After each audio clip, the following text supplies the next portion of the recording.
श्री कृष्ण जन्मभूमि प्रकरण के मुख्य वादी आशुतोष ब्रह्मचारी पर चलती ट्रेन में जानलेवा हमला किया गया।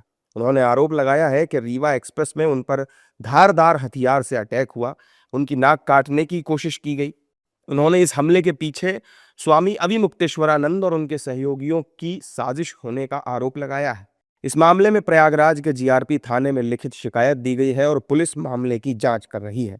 घायल आशुतोष ब्रह्मचारी ने शंकराचार्य अविमुक्तेश्वरानंद और उनके साथियों पर क्या कुछ कहा है, ये आप सुनिए। हम लोग साकुम्र पीठ से चले तो अपनी गाड़ियों से आए तो क्योंकि टिकट हमारा गाजियाबाद से था और हम रीवा एक्सप्रेस में आए तो 5 बजे के लगभग सुबह धारदार हथियारों से हमारे पे हमला कर दिया। हमारी नाक काटने का प्रयास किया गया है और हमारे पर हमला किया गया है। ये पूरा मामला हुआ है। बाथरूम में बढ़ के हमने अपनी जान बचाई।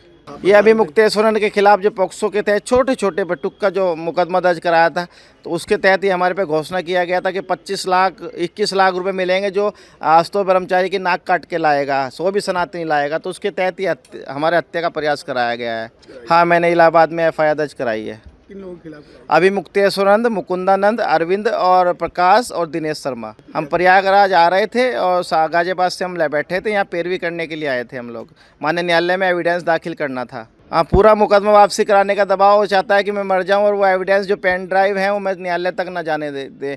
परंतु मैं बस यही मांग करता हूं पुलिस से भी और सरकार से भी कि मेरा एविडेंस किसी भी तरह माननीय न्यायालय तक, उच्च न्यायालय तक पहुँचवा दे। जबकि स्वामी अविमुक्तेश्वरानंद सरस्वती रेलवे प्रशासन पर ही सवाल उठा रहे हैं और कह रहे हैं कि ये उनका दिखावा है और अगर दिखावा नहीं है तो प्रशासन की कमजोरी है।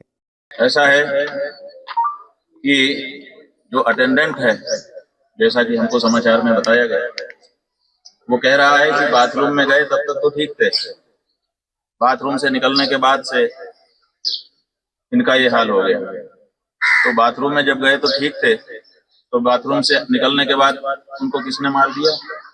ये बनावट है, केवल माहौल बनाने के लिए और सुरक्षा प्राप्त करने के लिए, इससे ज्यादा कुछ दिखाई नहीं दे रहा। और दूसरी बात ये कि अगर भारत सरकार की रेल सुरक्षित नहीं रह गई, कोई यात्री किराया दे करके, चाहे वो आशुतोष ही क्यों ना हो, अगर वो यात्रा कर रहे हैं, ट्रेन में कर रहे हैं, तो कहाँ है जीआरपी, कहाँ है रेलवे का प्रशासन? कैसे किसी यात्री के ऊपर हमला हो जाता है? ये तो सुरक्षित जगह मानी जाती है। उन जगहों पर भी अगर किसी के ऊपर सुरक्षा में ब्रीच हो जाती है, हमला हो जाता है, कुटिल हो जाता है वो व्यक्ति, तो ये तो हमको समझ में नहीं आता है। इसका जवाब रेलवे प्रशासन को देना चाहिए। आशुतोष ब्रह्मचारी के मुताबिक ट्रेन में शौचालय में जाने के दौरान उन पर हमला हुआ। श्री कृष्ण जन्मभूमि को लेकर 12 तारीख में केस लगा है। उसकी पैरवी के लिए प्रयागराज वो आ रहे थे।